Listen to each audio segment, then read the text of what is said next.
Live.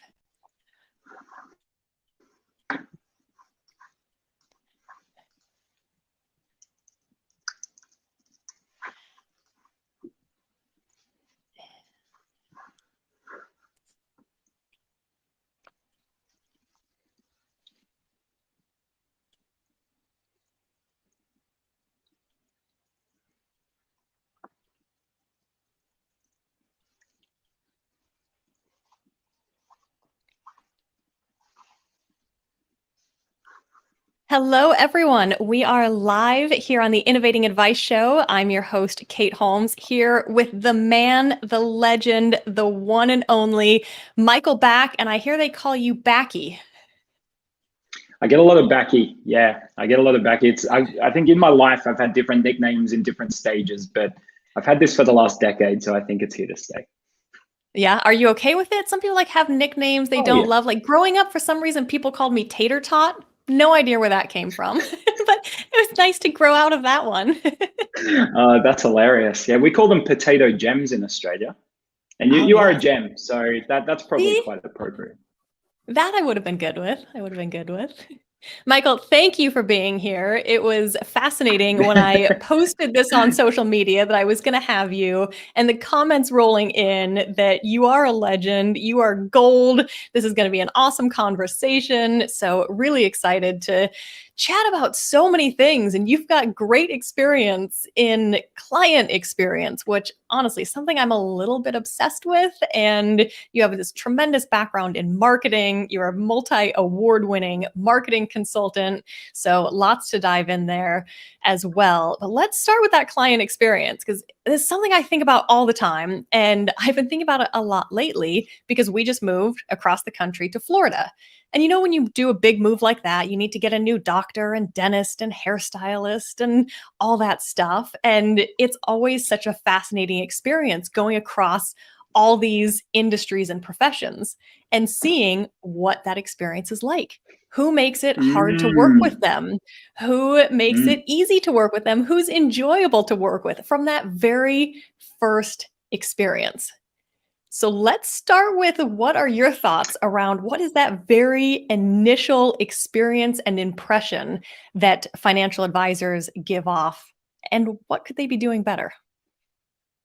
Yeah, I mean, to start off with, I couldn't agree with you more about the experience. And I think that's why I've really doubled my business down on how important the client experience is, particularly for professional services firms. I often liken it to a restaurant that, most restaurants have like really good food. So if you were to look at a restaurant transaction purely on, am I going to have a full stomach and be satisfied after that? 9 times out of 10, it's a yes. However, Yeah. some restaurants perform so much better than others. They have lines out the door, you can't get in for months. And most of the time, that's because of the experience. And I think in anything that we buy, it's always a combination of like fulfilling a need, like ticking a box. But there's also these emotions and these feelings that that experience generates for us. And I think, particularly in financial advice, but in so many industries, the product of what we do, it's becoming commoditized, right? Like it's just, it's pretty easy to get good financial advice from multiple sources, but the way that business makes you feel is what I see out there as the biggest differentiator. Having an experience that makes people feel good keeps clients in your business for longer. It makes them prepared to pay higher fees, and they'll refer more. They'll tell more people about your business as well. So if you think of it purely like selfishly, it's a very profitable way to grow your business. It's a lot easier to make the people inside your business happier and let them spread the word than to go out there and find all these cold leads and warm them up.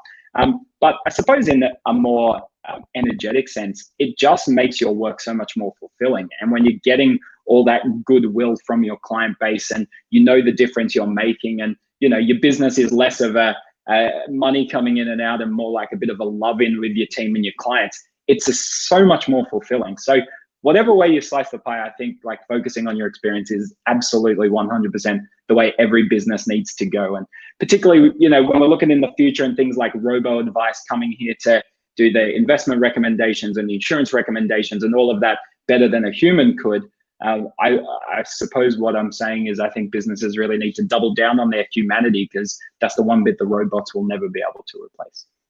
Yeah, absolutely. And I am continually fascinated, like especially in retail. So I'm from Seattle. So I grew up on Amazon. I was an Amazon Prime member, honestly, from the first week it Mm, ever existed, like, 16 years ago.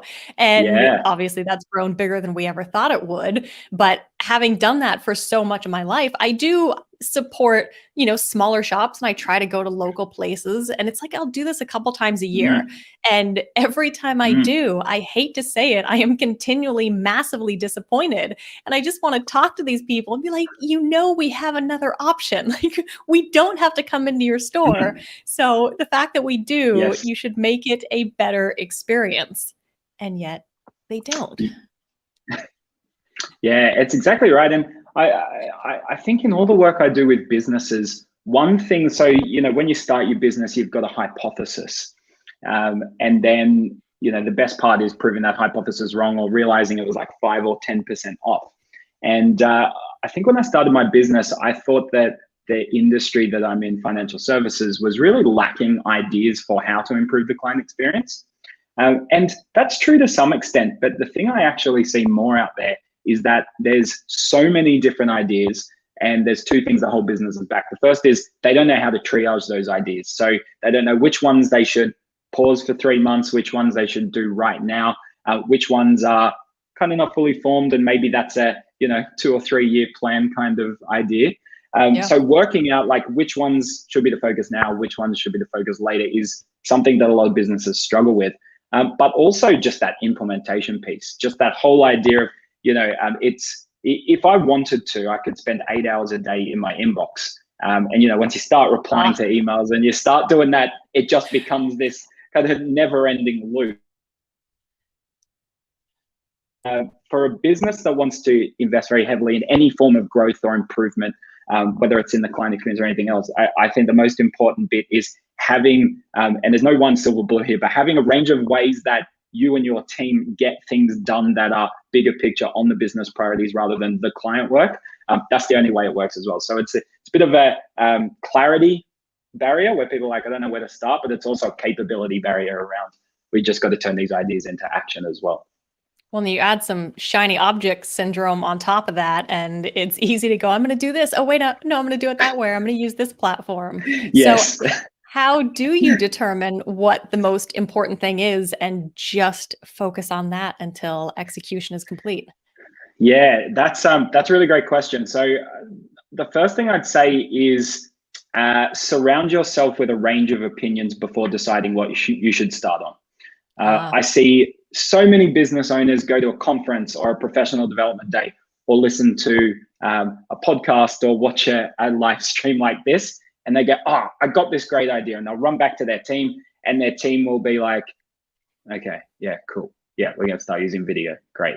And the problem with that is that idea isn't a bad idea, but an idea is only as good as either the problem that it solves or the opportunity it helps make the most of. And a lot of the time, in that situation where someone comes in with an idea to the team and kind of enforces it on them, it's almost like we've got 99 problems and this is number 98. Love the idea, but wow, there's so many other things we should be doing better. So the first step, I think, should always be to ask your team where they think the client experience should be improved. I like to think about the client experience in a couple of ways. So, it delivers a feeling to people at different parts of your process. It also can either make life easier or harder for people. It can either be a moment that frustrates people or puts a smile on their face. So tapping into your team and finding out where they see the client experience as strongest and weakest is a really good place to start. And there's all sorts of nooks and crannies in a business that as an advisor or even a CEO, you don't really get a clear view on. And so it's really important to tap into your team to get that clearer view of what's actually happening out there. But also, and you said tap into your team. What about asking your clients where their that's what I pain was points just going to are? say. You can't make decisions about the client experience without surveying clients. So that was going to be the second thing, is like simultaneously you need to look at the client experience from the delivery point of view, but very importantly from the client's point of view as well. And sometimes people go through that client survey process, and they get what I call a clean sweep. That the clients just love them. Sometimes the feedback's not unbelievably positive, but there's nothing really negative. There's nothing too much there to work on. Often that just gives you, a golden ticket to then just focusing on what your team think you should focus on. But if you go through that survey process and find a bit of a recurring, I'd like to see this, I expected this, but I've got this, etc., etc. They are like the perfect places to start. And it's a really good news story to take back to your client base and say, we asked, you spoke, we've listened, here's what we're doing. So yeah, I suppose in terms of working out the best ideas to prioritize, speak to your clients first, have a really good rigorous survey process. Once you've done that first one to get that kind of source of truth, have a regular ritual where there are regular surveys happening across your client base. But yeah, also ask your team, because you'd be surprised how many great ideas live in your team, but we're just not creating the environment where we're asking them for their ideas, or also creating a culture where they feel empowered to bring those ideas to the table and follow through on implementing them as well. Yeah, hands down. So on the survey, because surveys can be tricky and there's an entire science behind how you do surveys, how long they should be, what kinds of questions you ask. Where do you fall on that debate? Yeah, so I think the NPS question, so Net Promoter Score, on a scale of 1 to 10, how likely would you be to recommend our business to your family and friends, is like a staple. I just think that's a wonderful question to have. And if you don't know what your NPS score is and you're out there, that would be 100% one of the first things you should do after this. I also think that, you alluded to this before, that difficulty and making clients' lives harder than it needs to be is one of the biggest factors that can negatively impact the client experience. You see so many businesses out there that are actually making a huge difference in they're following through on their promises, and they're doing an amazing job as advisors. But because there's so much complexity in their processes and they're making life hard for clients, they actually have a retention problem. It's nothing to do with the value they're adding. It's just the fact that their clients are associating them with pain. So having a question in your survey around how difficult it is to work with the business or how simple it is to work with the business is really, really important as well. Yeah. I used to be on board with the mentality of get like some really rich data through this survey, like make it a good 10 to 15 minute survey and use your reminder processes to get as many people through it as possible. In the spirit of simplicity being empowering, I've since found that no matter how many times you do it, if something is long and it takes a lot of people's time, no matter how much they love you, they're just going to be less likely to do it. So I do err on the side of shorter surveys. So I'd say like 5 to 10 questions is probably the sweet spot. And also something as simple as like not having too many open-ended questions, because it's like the difference between, let's say I want to book an appointment to chat to you, Kate. If I have to fill out an inquiry form on your website, or just versus clicking a link and booking straight into your calendar, I'm going to be way more likely to do the Calendly. So it's the same thing in surveys. So it's so good to have open-ended aspects to it, to give clients free rein to say what they want. But most of your questions should be multiple choice or a rating scale, just so people, as I say, if you can, in any kind of client interaction in an advice business, if someone can be sitting up in bed with a cup of tea in their left hand and their phone in their right hand and do what you need them to do, you've hit the client experience jackpot. And so from a survey point of view as well, if they're going to have to put their cup of tea down and use 2 thumbs to type too much stuff in the survey, they're going to just delay it. And then they'll say, oh, look, I can't be bothered doing this. I'll do it tonight. And then tonight will come and they'll have a beer and they'll feel relaxed. And like, I'm not going to do that thing. I'll do that tomorrow. And then, et cetera, the survey doesn't get done. So whatever you can do to remove barriers, I think you're going to get more people filling out the survey and get more intel to decide on your client experience improvements.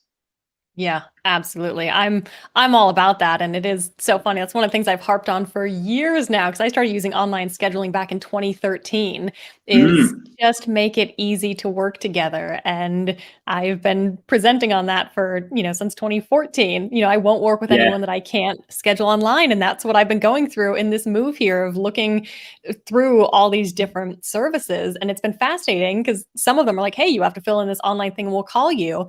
And I'm looking at my calendar and I was like, there is not a good time that you're going to reach me so that we can have this Yeah. conversation. Like, let me just do it at 9 o'clock on a Sunday night.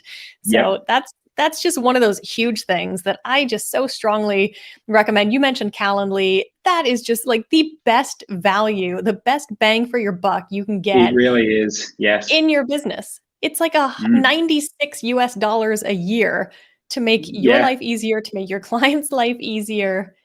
Just Yeah. do that. I completely agree, and I talk about this in some of my presentations.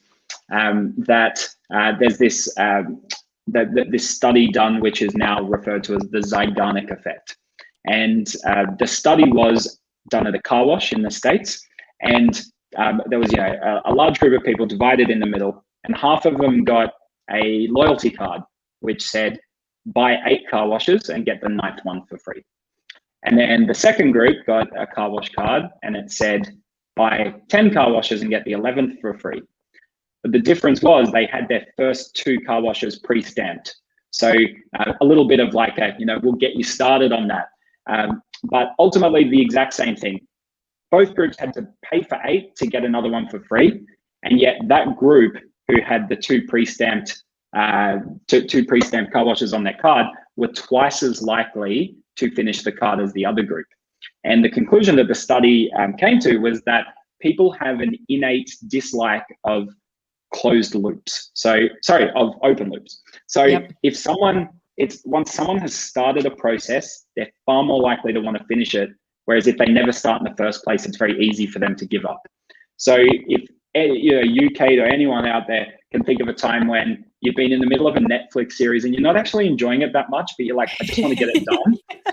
You're committed. Yeah, that's right. You're committed. You're like, look, I've started this. I hate all these unresolved loops in my head. So I've just got to take this open loop and close it.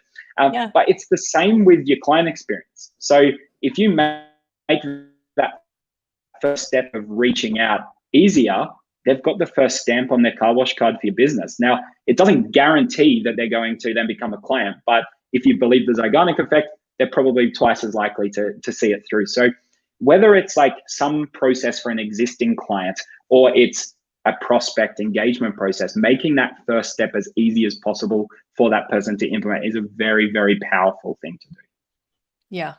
Yeah, it is. So going back to identifying the problems first, because I like that. You mentioned going to conferences and seeing, oh, these people are doing this thing and coming back and you have all that energy. And, one day we'll get back into these in-person meetings that bring that energy and you bring it back to the office. And I'm sure, we've all had people sitting there listening to you and they're like, yeah, but those aren't the issues. Like you said, it's problem number 98 out of 99. So Yes. Identifying the problems first. That can be a hard one because those aren't always the fun things to solve or the things that you want to solve for.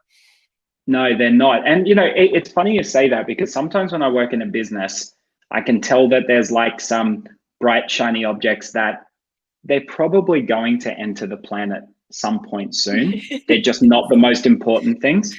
And sometimes I let them come into the plan because I know that it's going to get the CEO excited enough about the other change that we have a mandate for change across the team. So I think, it is an interesting part of the entrepreneurial experience is that bright, shiny object syndrome, it gets a bad rap, but it's also the reason that businesses have compelling visions. It's also the reason why businesses go into new territories and experience levels of success that they previously couldn't imagine. So I don't believe the solution is kill the bright, shiny object syndrome and only ever focus on problems, because if you kill the creativity and enthusiasm of leaders in a business, you're losing something that's really important.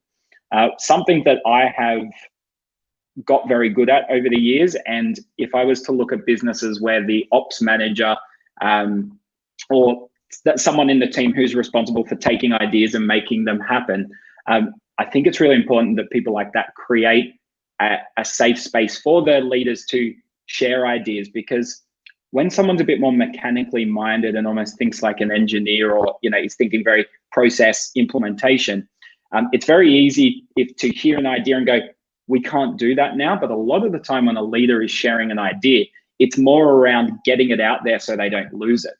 And the simple sentence that I use with a lot of my clients is, that's a fantastic idea. It's probably, based on what you've said is most important, it's probably not the right one for now, but why don't we revisit that in 3 months' time? And often we do revisit it, and then it becomes a better time to do it. Sometimes, quite often as well, a better idea comes along and that one gets kicked to the curb, but that's okay because the leaders have had that kind of moment of indulging in that idea. But what you also see, and I love when this happens, is there's some essence to that idea that's really special.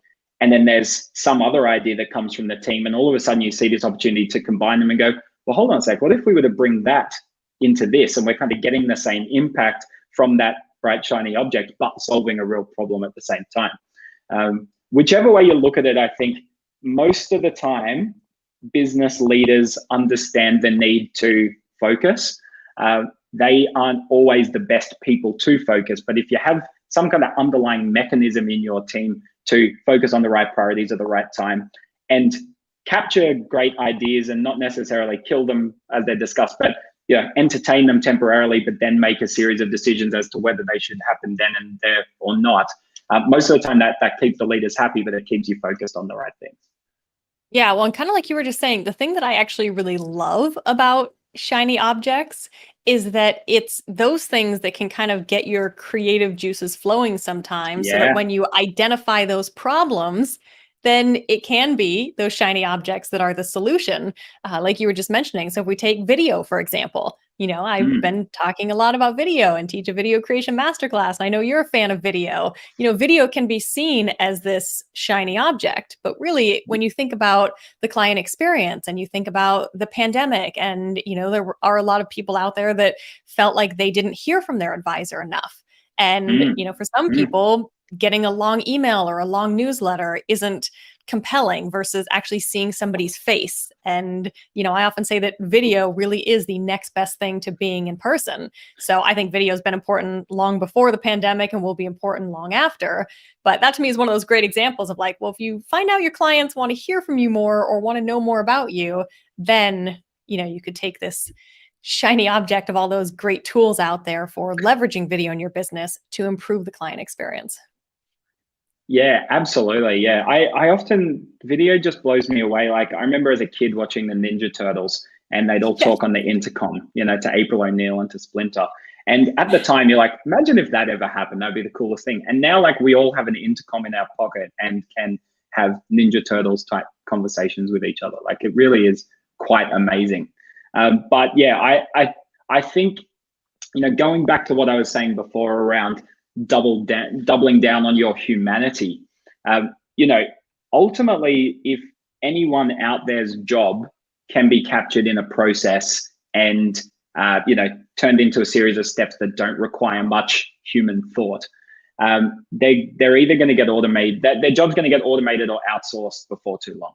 So what the worker of the future needs to have is something that is creative, that can't be captured, that involves them bringing everything they have, all their experience, all their wisdom, their unique perspective, and bringing that to the table in a way that it adds value to their business. And so if you think about it from that point of view, that it doesn't reconcile at all with a business that has, it's almost like this secret society you sometimes see in businesses where they all sit in boardrooms, the leaders, and they make decisions and the rest of the team are out there going, what are they talking about? I genuinely feel that if you're in a business like that, as the leaders, you're going to struggle if not all of your team are adding an incredible amount of value to your client experience, to your business, like just finding extra new pathways to your business that you couldn't even imagine. But if you're also in a business that doesn't, spark creativity and innovate and constantly find ways to improve what they're doing, I think that's a little bit of a risk sign as well. So either way, I think creating this culture of creativity and where ideas do get discussed, and it doesn't mean they all get focused on at once. Like we need to be practical about this, but yeah, I feel like creating a business where ideas come from anywhere and everyone is responsible for implementing some aspect of it. I already see this day in, day out. They're the businesses that are crushing it in the marketplace. They're growing rapidly, and they're the ones that are really making headway in financial advice. And I think it's that way of thinking where only a certain amount of people in a team can think strategically and come up with good ideas is it's dying rapidly, and I think it will be dead pretty soon. Yeah. It's still, there's a lot of them out there though. And, talking with different businesses, it's totally understandable. I have tons of empathy for people that have spent 40, 30 years building up their business, and it's always been done a certain way. And we've had so much change over the last, even just the last 5 years, honestly. If we think since, robos became huge and everything that's happened since then, and then we've got a pandemic that highlighted a lot. It's hard to kind of let go of a lot of that and start to innovate and open up ideas to other people. You're exactly right. It is for sure. And I think, we've seen this example so many times that, I was listening to a podcast the other day with a couple of actors from The American Office, and they were saying how funny it is when kids watch The Office because they're talking about Netflix in The Office, but the episodes are 10 years old and they're talking about Netflix as a DVD delivery service. So kids are going, hold on a sec, why are they sending DVDs in Netflix? It's like, back in my day, kid, Netflix wasn't this beautiful streaming service that we now know and love. And so, if you look at that, that's a great example of a business that has been brave enough to go, the assumptions that have led us here won't help us continue in the future, and we need to disrupt ourselves.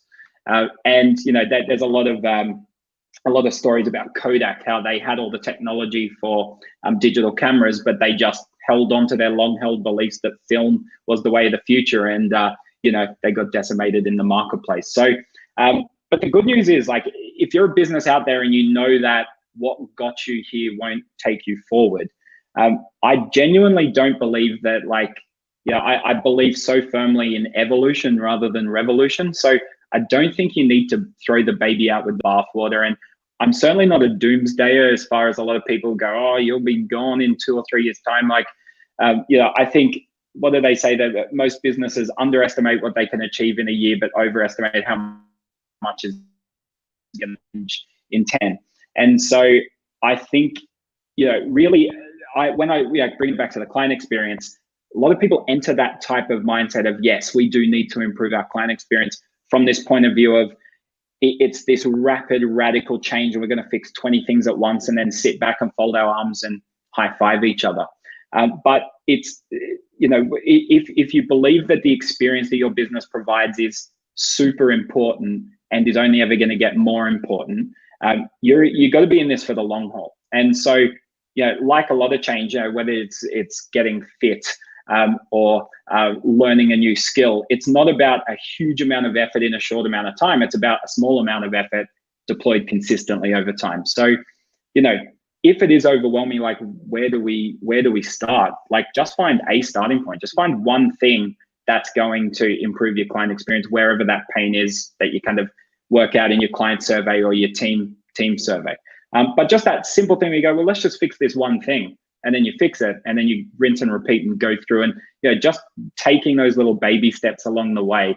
The changes do tend to compound, but it's also the most sustainable way to do things from a time and energy point of view as well. So, it's not necessarily rocket science to change the direction of your business. And a lot of the time you don't need to change 180. It's probably a 5 to 10 degree shift that's going to, over a long period of time, make an enormous difference as to where your destination is. Yeah, hands down. So what are, like, the top 3 things that come to mind for the biggest, or I guess the most important changes you see advisors making to that client experience?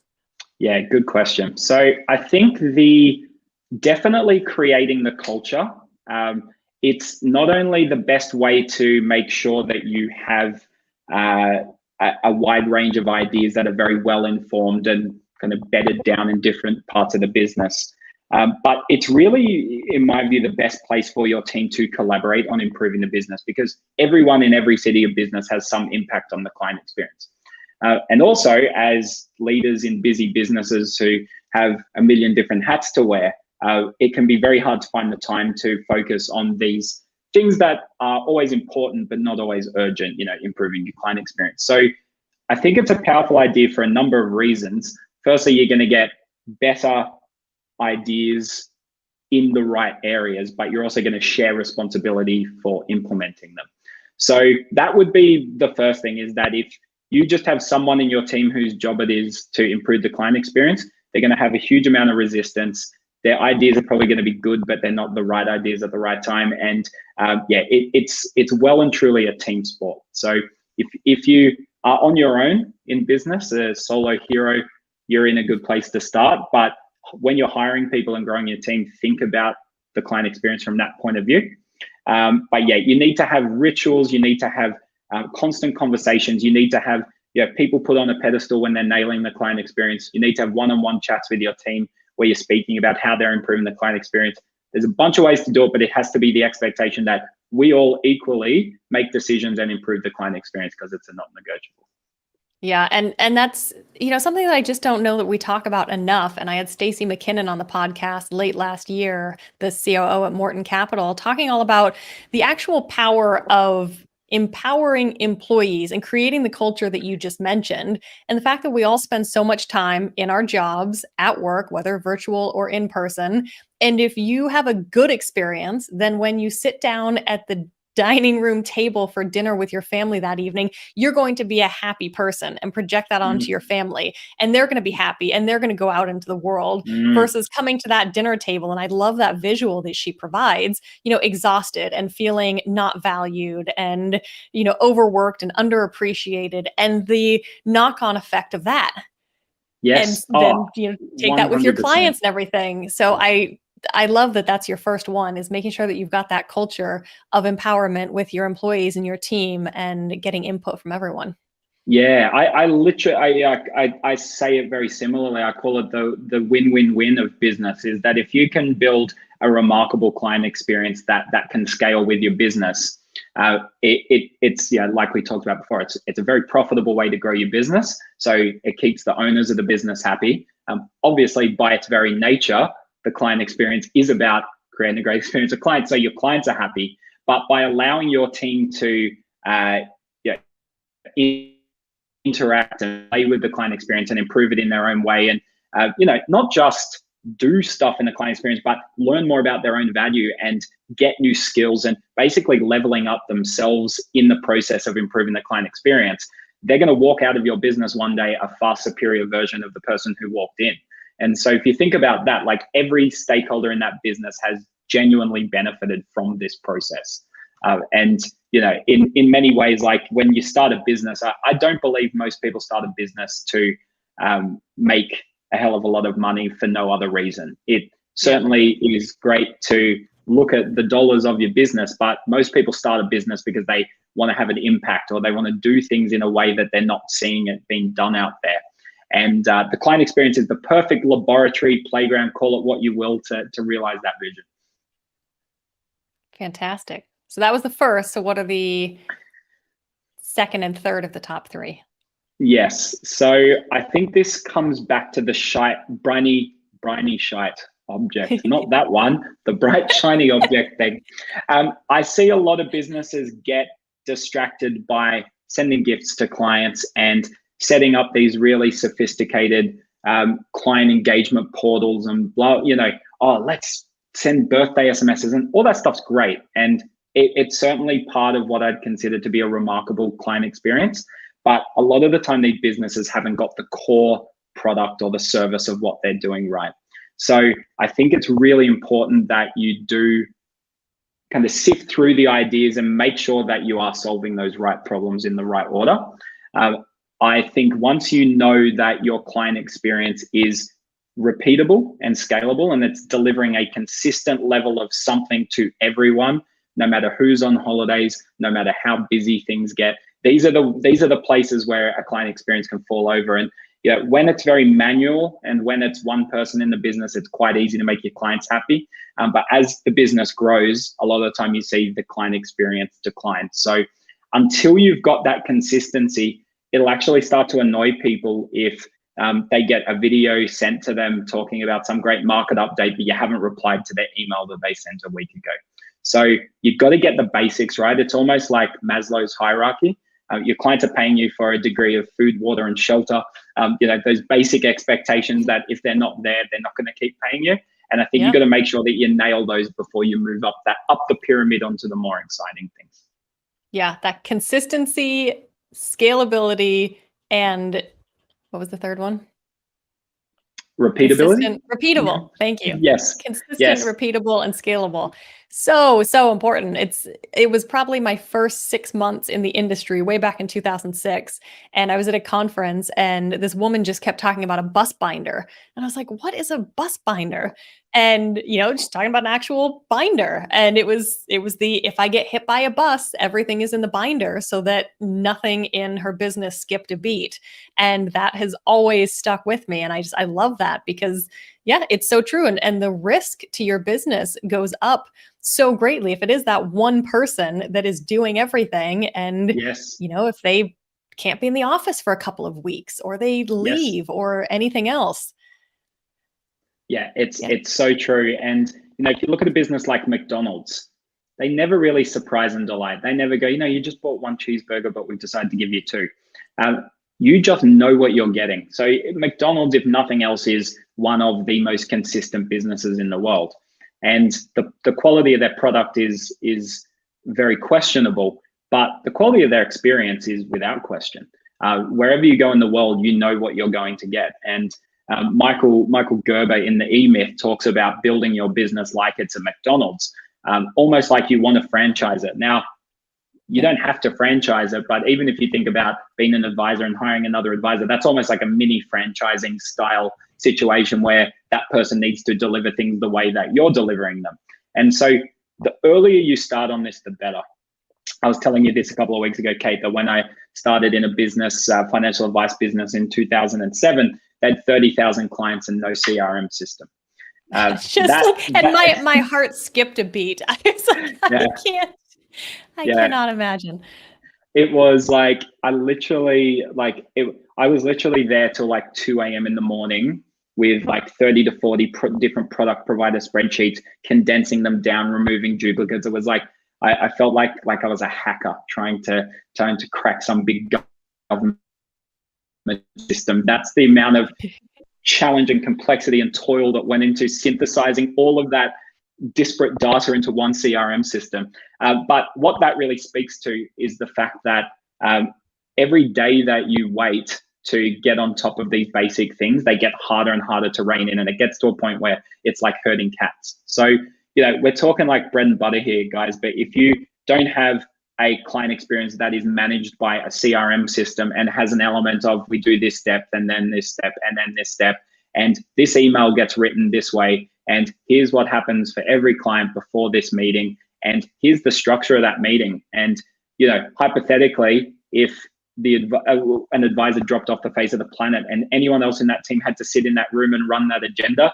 they could probably do 60 to 70% of the job of the other advisor. That's the type of boring, repetitive, almost the pragmatic side of a client experience that needs to exist. Because once you've taken care of that and you use technology to automate and deliver as much of it as possible, you're going to free your team up to be able to double down on a lot of these bright, shiny objects and spend more time on marketing and growing the business and all of that. But if you are having to make too many decisions about the client experience every day, it becomes exhausting and very time consuming. And it also, like you said, just adds so much risk into the process because there's just so much variability in how things are delivered. So that's where people need to start. And then over time, we can start to bring in some of those bright, shiny objects that we all know and love. Yeah. And the fascinating thing that, I think people don't always realize is so often you think when I have this custom experience for every client and, we're doing everything how they want to, like you said, that can be exhausting. You're spending so much time and then you can't train people, which means you can't hire as fast as you might need to, and you can't onboard them as fast as you need to. So actually having all of these systems and processes and repeatable, scalable consistency in place actually allows you to spend more time human to human. That's exactly right. Energy there. 100%. And that's it. It's like, as we were saying before, that if you can document your job, in a series of steps, you're probably going to get automated or outsourced. But that's okay if you're doing it to yourself.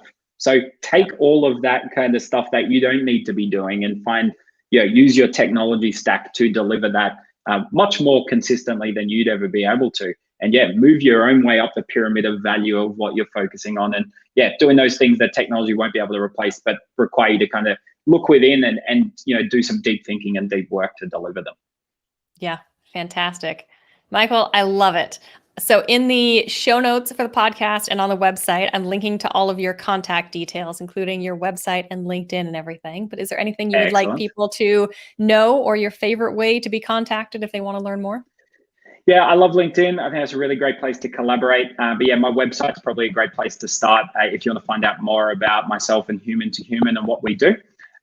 Later this year, in the next few months, we're going to be launching group-based programs where the idea is really to take a lot of what we've discussed here and embed it into your business.